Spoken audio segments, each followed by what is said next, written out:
নমস্কার, কেমন আছেন সবাই? বাংলা ইনফরমেশন চ্যানেলে আপনাদের সবাইকে স্বাগত জানাই। আজকে শিখেছি আরো একটি নতুন ভিডিও নিয়ে। আজকে আলোচনা করব একটি চাকরির বিজ্ঞপ্তি নিয়ে। সেই বিষয়টা হচ্ছে ব্যাংক অফ বরোদার তরফ থেকে একটি চাকরির বিজ্ঞপ্তি প্রকাশিত করা হয়েছে, যার ভ্যাকেন্সি রয়েছে 4000টি। তো সেই বিষয়ে আজকে আলোচনা করব, কিরকম ভ্যাকেন্সি ওয়াইজ রয়েছে, ডিস্ট্রিক্ট ওয়াইজ রয়েছে, সব বিষয় নিয়ে আজকে আলোচনা করব। তো আলোচনা শুরু করার আগে সবার কাছে আরেকবার বলি, আমার এই নতুন ইউটিউব চ্যানেলটিকে তোমরা লাইক করো, সাবস্ক্রাইব করো এবং পাশে থাকা বেল আইকনটিকে অন করে আমার সঙ্গে থাকো, যাতে করে আমি প্রতিনিয়ত নতুন নতুন ভিডিও নিয়ে আসতে পারি। প্রথমে দেখতে পাচ্ছি আমরা bank of Baroda. Bank of Baroda তরফ থেকে একটি চাকরির বিজ্ঞপ্তি প্রকাশিত করা হয়েছে। Engagement of apprentices in bank of Baroda under the apprentice act 1961, অর্থাৎ 1961 নিয়ম অনুযায়ী যে অ্যাপ্রেন্টিস নিয়ম আছে সেই অনুযায়ী অ্যাপ্রেন্টিস নিয়োগ করা হয় ব্যাংক অফ বরোদার তরফে। তো অনলাইন প্রক্রিয়া আবেদন প্রক্রিয়া শুরু হয়ে গেছে 19/2/2025 তারিখ থেকে এবং শেষ তারিখ রয়েছে 11/3/2025 তারিখ পর্যন্ত। অর্থাৎ অনলাইন প্রক্রিয়া আবেদন প্রক্রিয়া শুরু হয়ে গেছে 19/2/2025 এবং আবেদন প্রক্রিয়া চলবে 11/3/2025 তারিখ পর্যন্ত। এবং এই আবেদন প্রক্রিয়ার জন্য এই অ্যাপ্রেন্টিসের জন্য বয়সের সীমা রয়েছে, মিনিমাম বয়স রয়েছে 20 বছর এবং ম্যাক্সিমাম বয়স রয়েছে 18 বছরের মধ্যে হতে হবে এবং 12 মাসের ট্রেনিং চলবে প্রক্রিয়া। এবং এর শিক্ষাগত যোগ্যতা লাগছে graduation degree in any discipline from a recognised university or any equivalent qualifications recognised by the central government, অর্থাৎ গ্র্যাজুয়েশন ডিগ্রি যে কোনো শাখার গ্র্যাজুয়েট পাসরা আবেদন করতে পারবে এই অ্যাপ্রেন্টিসের জবের জন্য।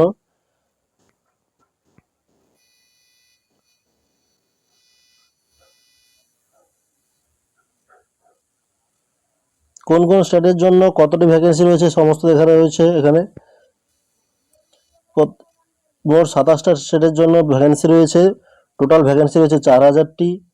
এসসিদের জন্য রয়েছে 602টি ভ্যাকেন্সি, এসটিদের জন্য রয়েছে 314টি, ওবিসিদের জন্য থাকছে 980টি এবং ইডব্লিউএস এর জন্য থাকছে 391টি, আনরিজার্ভডের জন্য থাকছে 1713টি এবং অন্যান্য পিডব্লিউবিডিদের জন্য থাকছে বাদবাকি পোস্টগুলি। প্রথমে থাকছে অন্ধ্রপ্রদেশের জন্য। অন্ধ্রপ্রদেশের জন্য রয়েছে 59টি ভ্যাকেন্সি এবং আসামের জন্য রয়েছে 40টি ভ্যাকেন্সি, বিহারের জন্য রয়েছে 120টি ভ্যাকেন্সি, চণ্ডীগড়ের জন্য রয়েছে 40টি ভ্যাকেন্সি, ছত্তিশগড়ের জন্য রয়েছে 76টি ভ্যাকেন্সি, দাদরা অ্যান্ড নগর হাভেলির জন্য রয়েছে 7টি ভ্যাকেন্সি, দিল্লির জন্য রয়েছে 172টি ভ্যাকেন্সি, গোয়ার জন্য রয়েছে 10টি ভ্যাকেন্সি, গুজরাটের জন্য রয়েছে 573টি ভ্যাকেন্সি, হরিয়ানার জন্য রয়েছে 71টি ভ্যাকেন্সি এবং জম্মু অ্যান্ড কাশ্মীরের জন্য রয়েছে 11টি ভ্যাকেন্সি, ঝাড়খণ্ডের জন্য রয়েছে 30টি ভ্যাকেন্সি, কর্ণাটকের জন্য রয়েছে 537টি ভ্যাকেন্সি, কেরালার জন্য থাকছে 89টি ভ্যাকেন্সি, মধ্যপ্রদেশের জন্য থাকছে 94টি ভ্যাকেন্সি, মহারাষ্ট্রের জন্য থাকছে 388টি ভ্যাকেন্সি, মণিপুরের জন্য থাকছে 8টি ভ্যাকেন্সি, মিজোরামের জন্য থাকছে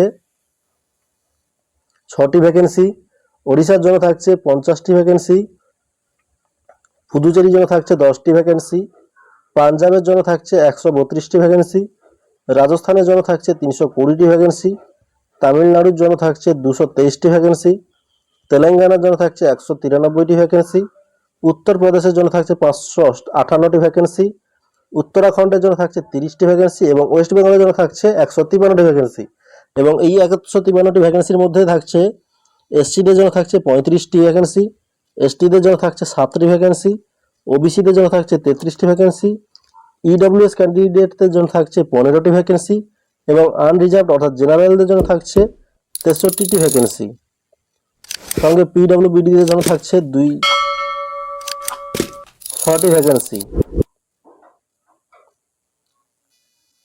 সেই সঙ্গে আমরা এখন আরো দেখতে পাচ্ছি এখানে এই ভ্যাকেন্সিগুলির মধ্যে বা স্টেট ওয়াইজের মাধ্যমে এখন কোন কোন জেলার জন্য ভ্যাকেন্সি রয়েছে সে সমস্ত ডিটেলস এখানে দেওয়া রয়েছে। যেহেতু আমি বাংলাতে রেকর্ডিং করছি, ভিডিওটা করছি, সেই জন্য আমি দেখব বাংলার অর্থাৎ ওয়েস্ট বেঙ্গলের জন্য কোন কোন ভ্যাকেন্সি রয়েছে। দেখতে পাচ্ছি এখানে হুগলি, হাওড়া, জলপাইগুড়ি, কলকাতা, নর্থ 24 পরগনাস, পূর্ব বর্ধমান, সাউথ 24 পরগনাস, অর্থাৎ সমস্ত বাংলাভাষী ক্যান্ডিডেটদের জন্য ওয়েস্ট বেঙ্গলের তরফে 153টি ভ্যাকেন্সি রয়েছে। হুগলিতে রয়েছে 7টি ভ্যাকেন্সি, হাওড়াতে রয়েছে 7টি ভ্যাকেন্সি, জলপাইগুড়িতে রয়েছে 10টি ভ্যাকেন্সি, কলকাতাতে রয়েছে 100টি ভ্যাকেন্সি, নর্থ 24 পরগনা অর্থাৎ উত্তর 24 পরগনাতে থাকছে 13টি ভ্যাকেন্সি, পূর্ব বর্ধমানে থাকছে 10টি ভ্যাকেন্সি এবং দক্ষিণ 24 পরগনাতে থাকছে 6টি ভ্যাকেন্সি। এর সঙ্গে সরকারের নিয়ম অনুযায়ী বয়সের ছাড় রয়েছে। এসসি এবং এসটিদের জন্য 5 বছর, ওবিসিদের জন্য থাকছে 3 বছর এবং অন্যান্যদের জন্য থাকছে অর্থাৎ পিডব্লিউদের জন্য থাকছে 10 বছরের ছাড়। কিভাবে আবেদন করবে? Candidates should mandatory first register themselves, অর্থাৎ প্রার্থীদের প্রথমেই একদম বাধ্যতামূলক নিজেদেরকে রেজিস্টার করাতে হবে। If eligible in the apprenticeship portals of government of India which NATS portal, অর্থাৎ ভারত সরকারের কেন্দ্র সরকারের অফিসিয়াল পোর্টালে যদি উপযুক্ত হও এবং আগে থেকে সেই পোর্টালে রেজিস্ট্রেশন করিয়ে নিতে হবে, অথবা ন্যাপস পোর্টালে অর্থাৎ ন্যাশনাল অ্যাপ্রেন্টিসশিপ পোর্টালে রেজিস্ট্রেশন করিয়ে নিতে হবে আগে থেকে। এবং কি কি ডকুমেন্টস লাগবে এই রেজিস্ট্রেশন করানোর জন্য?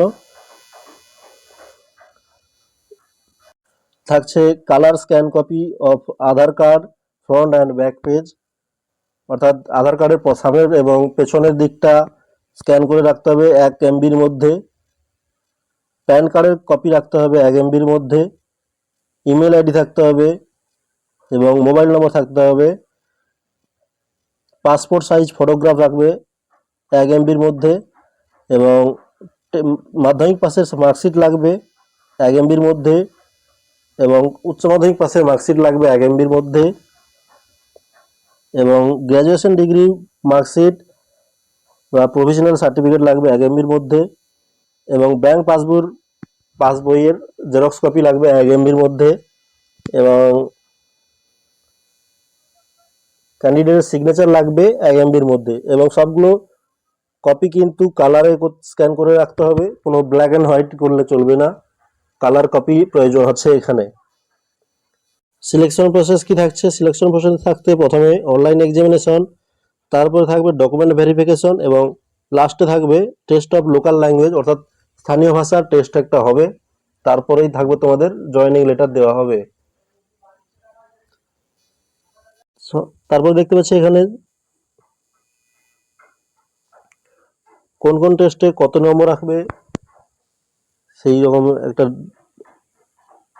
ডিটেলস দেওয়া রয়েছে। জেনারেল অ্যান্ড ফাইন্যান্সিয়াল অ্যাওয়ারনেস থাকবে 25টি প্রশ্ন 25 নম্বরে এবং কোয়ান্টিটেটিভ অ্যান্ড রিজনিং অ্যাপটিটিউডে থাকবে 25টি প্রশ্ন 25 নম্বরে। কম্পিউটার নলেজের উপরে থাকবে 25টি প্রশ্ন 25 নম্বরে এবং জেনারেল ইংলিশের উপরে থাকবে 25টি প্রশ্ন 25 নম্বরে। মোট থাকবে 100টি প্রশ্ন 100 নম্বরে এবং সময় থাকবে 60 মিনিট এবং মিডিয়াম অফ টেস্ট অর্থাৎ কোন ভাষাতে টেস্ট বা পরীক্ষাটা হবে সেটা হচ্ছে হিন্দি অথবা ইংলিশে।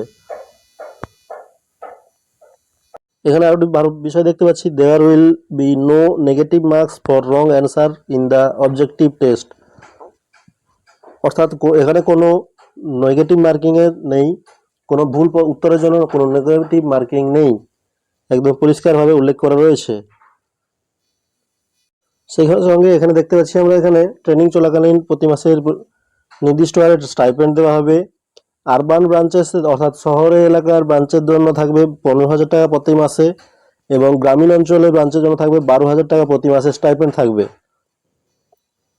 তো যারা যারা আবেদন করতে চাও তারা তাড়াতাড়ি আবেদনটা করে ফেলো। আবেদন প্রক্রিয়া শুরু হয়ে গেছে 19/2/2025 তারিখ থেকে এবং আবেদন প্রক্রিয়া চলবে 11/3/2025 তারিখ পর্যন্ত, অর্থাৎ আবেদন প্রক্রিয়া একটা দীর্ঘ সময় ধরেই চলছে।